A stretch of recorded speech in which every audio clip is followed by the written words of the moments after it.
Plants are amazing. They need water to survive, just like us. But have you ever wondered how plants drink water? They don't have mouths like us. It's all thanks to a cool scientific concept called water potential. Imagine a crowded room. Everyone wants to move to a less crowded area, right? Water molecules are the same way. They move from areas of high water concentration to areas of low concentration. This movement is driven by water potential. Water potential helps explain how plants pull water from the soil, up through their roots, and all the way to their leaves. It's like magic, but it's actually science, so let's dive in and explore the fascinating world of water potential. Simply put, water potential is the tendency of water to move from one place to another, driven by various forces. Think of it like this. Water always wants to move from a high-energy area to a low-energy area, just like how it flows downhill. Two main factors affect water potential: solute potential and pressure potential. These factors determine how and where water will move. Solute potential has to do with the stuff dissolved in water, like salts and sugars. More dissolved stuff means lower water potential.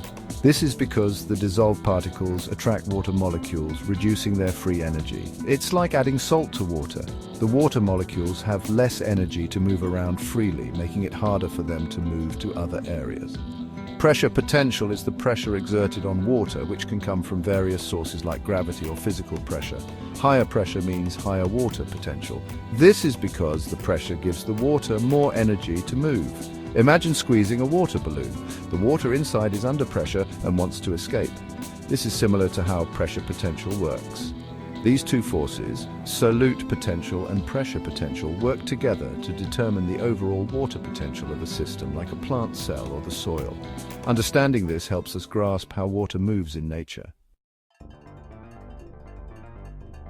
Water potential is super important for plants. It's the driving force behind many essential processes: water uptake, nutrient transport, and photosynthesis.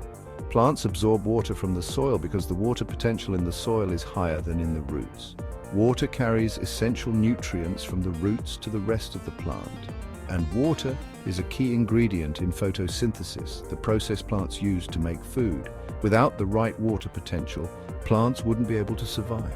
They couldn't absorb water, transport nutrients, or even make their own food.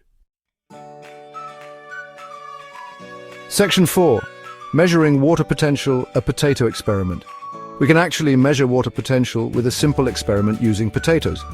This experiment is not only easy to perform, but also provides a clear visual representation of the concept of water potential.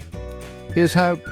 First, gather your supplies. Make sure you have everything ready before you start. You'll need a potato, a knife, salt, water, and several clear cups. These are all common items you can find in your kitchen or a local store. Next, prepare your solutions by making different salt solutions with varying concentrations. This step is crucial as it will help demonstrate the effect of different salt levels on the potato pieces. Then, cut the potato into equal-sized pieces. This ensures that each piece has the same surface area for the experiment. After that, soak the potato pieces by placing one in each salt solution and one in a cup of plain water. Now observe and measure. Make sure to label each cup to avoid confusion. After a few hours, take a look at the potato pieces. You will notice some interesting changes. The ones in the saltier solutions will have shrunk, while the one in plain water might even be a bit bigger. Why does this happen? Let's delve into the science behind it. It's all about water potential. Water potential is a measure of the potential energy in water and the difference in potential energy between a given water sample and pure water. The potato pieces try to balance their water potential with the surrounding solution. This is a natural process that occurs in all plant cells. In salty water, water moves out of the potato, causing it to shrink. This movement of water is called osmosis, and it occurs because the water potential inside the potato is higher than in the salty solution. Section 5. Water potential in action tips for healthy plants. Understanding water potential can help us keep our plants happy and healthy. First, don't overwater. Overwatering is one of the most common mistakes gardeners make. Overwatering can create a low water potential in the soil, making it hard for roots to absorb water. This can lead to root rot and other issues. Next, use well-draining soil. This prevents water from pooling around plant roots and creating an environment with low water potential. Well-draining soil ensures that excess water can escape, keeping roots healthy. Also, water deeply but less frequently.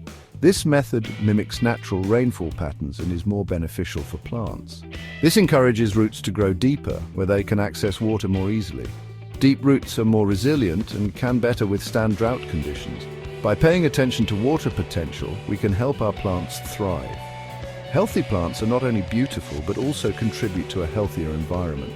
So, next time you see a plant reaching for the sky, remember the amazing power of water potential. It's a fascinating process that plays a crucial role in plant growth. It's a fundamental force of nature that helps keep our planet green and alive. Water potential is essential for the survival of all plant life. Now go out there and explore the world with a newfound appreciation for the magic of plant water.